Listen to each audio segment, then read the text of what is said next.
दोस्तों नमस्ते।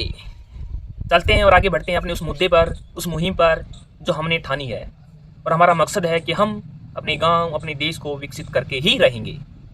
इससे पहले मैंने जितने भी वीडियोज डाले हैं, शॉर्ट्स या लॉन्ग वीडियो, उसके माध्यम से मैंने आपको बताने का प्रयास किया है कि हमारा देश किस प्रकार से विकसित हो सकता है, हमारा गाँव किस प्रकार से विकसित हो सकता है, विकास के कार्यों में आगे बढ़ सकता है। इन सभी बिंदुओं पर मैंने प्रकाश डाला और इसके साथ साथ मैंने बताने का प्रयास किया कि गांव की राजनीति किस पर आधारित होती है, किन मुद्दों पर चुनाव लड़ा जाता है, सरपंच जो उम्मीदवार होते हैं उनका खड़े होने का क्या मकसद होता है और जीतने के बाद उनकी क्या सोच होती है या जीतने से पहले उनकी क्या सोच होती है। इन सभी बिंदुओं पर मैंने सिलसिलेवार अध्ययन किया और आपको बताने का प्रयास किया। अगर इन वीडियो को आपने नहीं देखा है तो हमारे यूट्यूब चैनल पर सभी वीडियो उपलब्ध हैं। हमारे चैनल पर जाकर इन वीडियो पर विजिट कर सकते हैं, देख सकते हैं। अब बात आती है कि गाँव का विकास कैसे हो, किस प्रकार से हमारे गांव का विकास हो, बात यहां पर आती है। तो इसमें सबसे महत्वपूर्ण बिंदु अगर मैं बताऊं आपको तो वो है नेतृत्व, यानी कि नेता, यानी कि कमान संभालने वाला। अगर एक मालगाड़ी है, अगर उसका इंजन ही आपने हल्का लगा दिया, कम पावर का लगाया, तो क्या वो तेज दौड़ पाएगा? नहीं दौड़ पाएगा।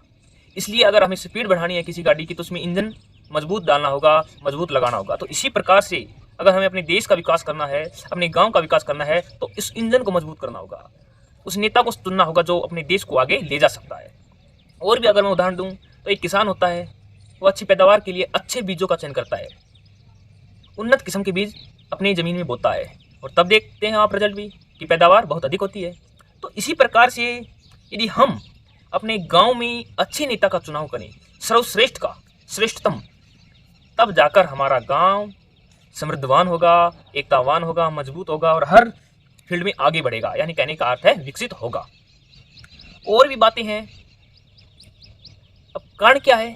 चुनाव तो हम करते हैं परंतु हम श्रेष्ठतम का चुनाव नहीं करते और यही हमारी सबसे बड़ी कमजोरी है, यही हमारी सबसे बड़ी गलती है कि हम मुद्दे कुछ और लेते हैं, पैमाने कुछ और समाज ने निर्धारित कर रखे हैं नेता चुनने के। क्या?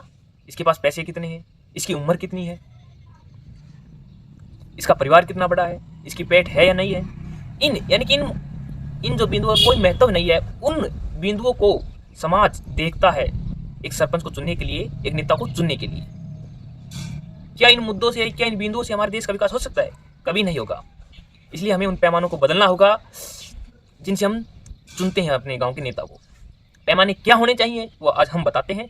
उन पर एक बार आप उन पैमानों पर कार्य करके देखिए। मैं वादा करता हूँ कि आपके गाँव का विकास पिछले 25 वर्षों में नहीं हुआ होगा, उससे कहीं अधिक 5 वर्षों में हो जाएगा।